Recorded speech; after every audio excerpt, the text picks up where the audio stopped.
Hello friends, welcome to Sushmita Adhikari's kitchen and blog. আজ আমি ঢাকার একটা বিখ্যাত খাবার ঢাকাই পোড়া মাংস বানাবো। এটি আমি মাটন দিয়ে বানিয়েছি, আপনারা চাইলে চিকেন দিয়েও বানাতে পারেন, প্রসেস কিন্তু সেমই হবে। তো ফার্স্টে আমি মাটনটিকে ভালো করে ধুয়ে নিয়েছি। তারপর তার মধ্যে আমি দিয়ে দেব পেঁয়াজের পেস্ট। পেঁয়াজটিকে ভালো করে মিক্সিতে আমি পেস্ট বানিয়ে নিয়েছি। আর তার মধ্যে দেব পেঁয়াজ ভাজা বা বেরেস্তা। আর আমি যে পেঁয়াজটি ভেজেছি যে তেলটিতে, সেই তেলটা কিছুটা আমি এই মাংসের মধ্যে দিয়ে দেব। এতে টেস্টটা খুব ভালো আসবে, এটা কিন্তু আপনারা অবশ্যই দেবেন। তারপর আমি আদা, রসুন আর কাঁচা লঙ্কা একসাথে পেস্ট বানিয়ে নিয়েছি। আপনারা চাইলে আলাদা আলাদাভাবেও আদা, রসুন, কাঁচা লঙ্কার পেস্ট বানাতে পারেন, কিন্তু আমি একসাথেই বানিয়ে নিয়েছি। সেই পেস্টটা দিয়ে দেব। আর দেব লঙ্কা গুঁড়ো, ধনে গুঁড়ো, জিরে গুঁড়ো আর হলুদ গুঁড়ো।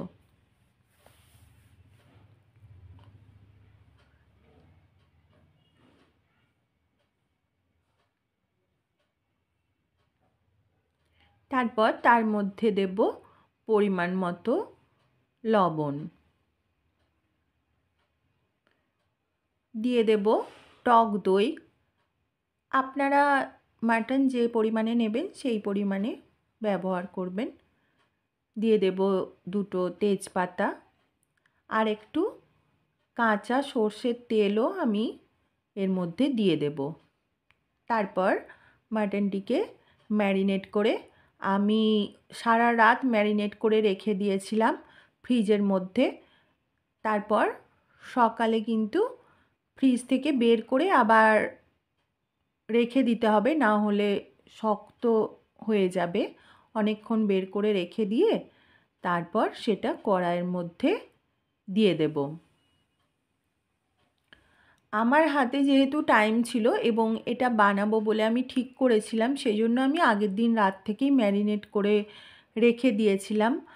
আর আপনাদের হাতে যদি টাইম না থাকে তাহলে কম করে চেষ্টা করবেন 2 থেকে 3 ঘন্টা ম্যারিনেট করে রাখার। ম্যারিনেট করে রাখলে কিন্তু মাটনটার টেস্টটা ভালো হয়। তারপর তার মধ্যে দিয়ে দেব দারচিনি, এলাচ, যেটা ছোট এলাচ, সবুজ এলাচ, আর কয়েকটা লবঙ্গ। তারপর মাটনটিকে ভালো করে কষাতে হবে। এই কষানোর ওপরেই কিন্তু এই রান্নাটি নির্ভর করবে। আমি এটা বানিয়েছিলাম ভাইফোঁটার দিন, তো মোটামুটি এটা আমি 3-4 ঘন্টা বানিয়েছিলাম। তারপর এর মধ্যে দিয়ে দেব কাঁচা পেঁয়াজ। কাঁচা পেঁয়াজ কুচি করে দিয়ে দেব। আপনারা যদি সেই দিনই ম্যারিনেট করে রাখেন তাহলে এই পেঁয়াজ কুচিটা তখন ম্যারিনেটের সময় দিয়ে দেবেন। আমি যেহেতু আগের দিন রাতে ম্যারিনেট করে রেখেছিলাম, সেই জন্য আমি পেঁয়াজ কুচিটা এখন ব্যবহার করলাম,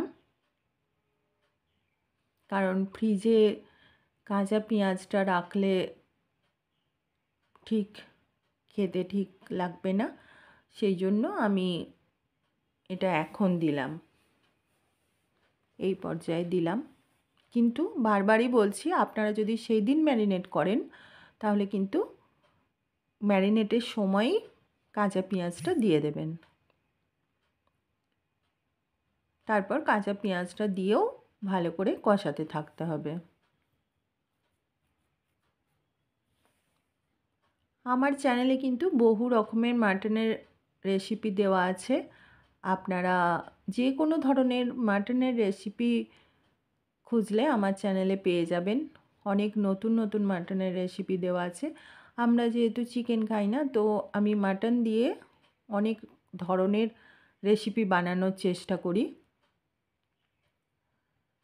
আপনারা কমেন্টে এসে বলেনও যে আমার মাটনের রেসিপি দেখে বানিয়েছেন, তো খুব ভালো লাগে।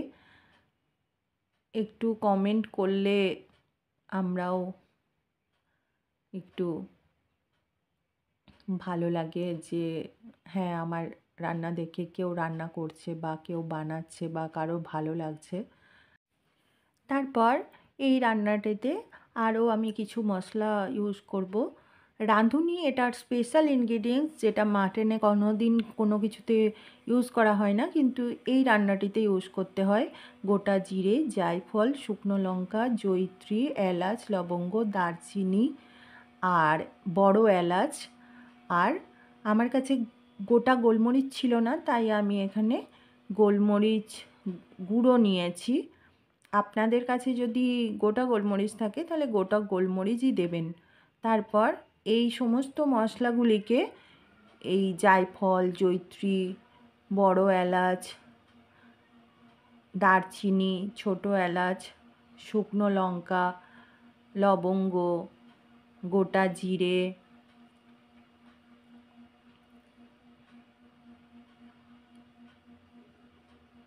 এই রাঁধুনি, এই সমস্ত মশলাগুলিকে আমি শুকনো কড়াইয়ে নেড়ে নেব। শুকনো কড়াইয়ের মধ্যে নেড়ে নিয়ে আমি এটিকে খুব হালকা করে ভাজতে হবে, কিন্তু বেশি ভাজলে, বেশিক্ষণ ধরে ভাজলে কিন্তু এগুলির টেস্টগুলি নষ্ট হয়ে যাবে, পুড়ে যাবে। তাই খুব হালকা করে ভেজে নিয়ে ঠান্ডা করে নিয়ে তারপর মিক্সিতে পেস্ট করে নিতে হবে। তারপর একটি অন্য কড়াইয়ে আমি সর্ষের তেল দিয়ে তার মধ্যে রসুন, গোটা গোটা রসুন আর পেঁয়াজ কুচি,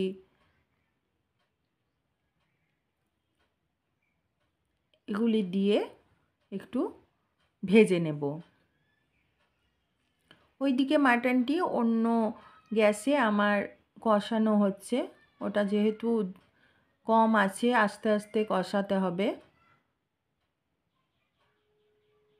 তাই ওটা কষানো হতে হতে তারপর আর এইদিকে অন্য কড়াইয়ের মধ্যে পেঁয়াজ রসুন ভেজে তার মধ্যে একটু আদা রসুনের পেস্ট দিয়ে দেব, আর দেব টমেটোর পেস্ট দিয়ে, যে শুকনো কড়াইয়ে যে ভাজা মশলাটি আমি তৈরি করলাম, সেই ভাজা মশলাটি আর গোলমরিচ গুঁড়োটা এই মশলার সাথে একসাথে ভেজে নিতে হবে। এই প্রসেসটা কিন্তু আমি একদম অন্য কড়াইয়ের মধ্যে করছি। ওইদিকে মাটনটা হচ্ছে আর এইদিকে আমি এটা বানাচ্ছি। তারপর আবার ওই মাটনটা দেখুন কালারটা অনেকটা চেঞ্জ হয়ে গেছে, অনেকক্ষণ ধরে আমি কষিয়েছি। তারপর ওই কড়াইয়ে যে অন্য মশলাটি বানালাম, সেই মশলাটি এই মাটনের মধ্যে দিয়ে দিতে হবে। তারপর আবার কষাতে থাকতে হবে। অনেকক্ষণের প্রসেস, আমি অতক্ষণ দেখালাম না, তাহলে মানে অ্যাকচুয়ালি আমার এটা বানাতে 3-4 ঘন্টা টাইম লেগেছিল, যেহেতু মাটন আর অনেক একদম কম আঁচে করতে হয় আর অনেক কিছু প্রসেস আছে। তো আমি অতক্ষণ ধরে তো আর ভিডিও বানাতে পারবো না, তাই আমি সবটা না দেখিয়ে এরকমই দেখালাম। তারপর ওই মশলাটির সঙ্গে আবার ভালো করে নেড়ে নিতে হবে। নেড়ে নেওয়ার পর তারপর আর যতটা লবণ তো আগে দিয়েছিলাম, আর যতটা লাগবে তার মধ্যে দিয়ে একটু চিনিও দেব, আমি সব রান্নাতেই একটু চিনি ইউজ করি, কারণ তাতে লবণের ব্যালেন্সটাও ঠিক থাকে, খেতেও ভালো লাগে। আর টক দই আছে, টমেটো আছে, তো একটু তো টক হবেই, তো তাতে একটু চিনি দিলে খেতে ভালো লাগবে। তারপর দিয়ে আবার ভালো করে কষিয়ে নিতে হবে। কষিয়ে নেওয়ার পর তার মধ্যে একটু গরম জল আমি দিয়ে দেব।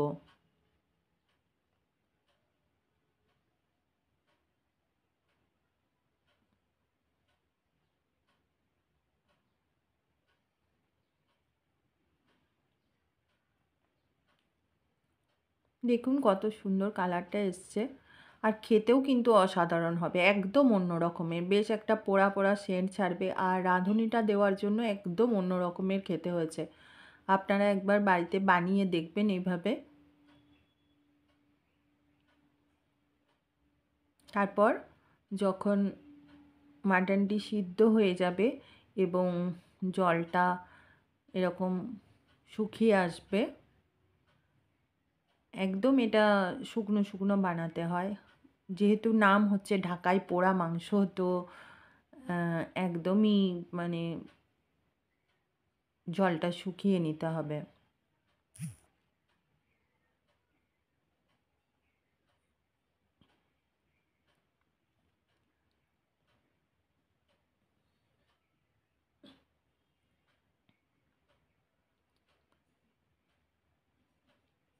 তারপর যখন জলটা শুকিয়ে যাবে, তখন ওই যে ভাজা মশলাটা বানিয়েছিলাম সেটার কিছুটা আমি রেখে দিয়েছিলাম।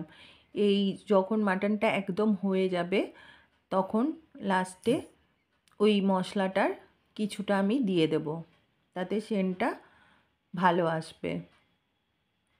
তারপর একটু মিশিয়ে নিতে হবে।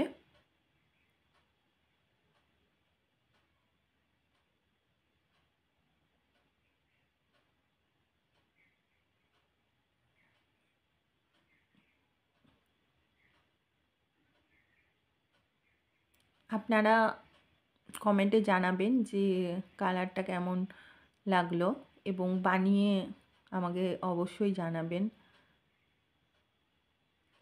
তাহলেই রেডি হয়ে যাবে আমাদের ঢাকাই পোড়া মাংস। আমি এখানে ফ্রাইড রাইসের সঙ্গে পরিবেশন করেছিলাম। আপনারা চাইলে রুটি, লুচি, পরোটা, ফ্রাইড রাইস, বাসন্তী পোলাও যা কিছুর সঙ্গে খেতে পারেন। আমার রেসিপিটি যদি আপনাদের ভালো লাগে তাহলে প্লিজ আমার চ্যানেলটি সাবস্ক্রাইব করে দেবেন, বেল আইকনটি প্রেস জন্য। Thank you.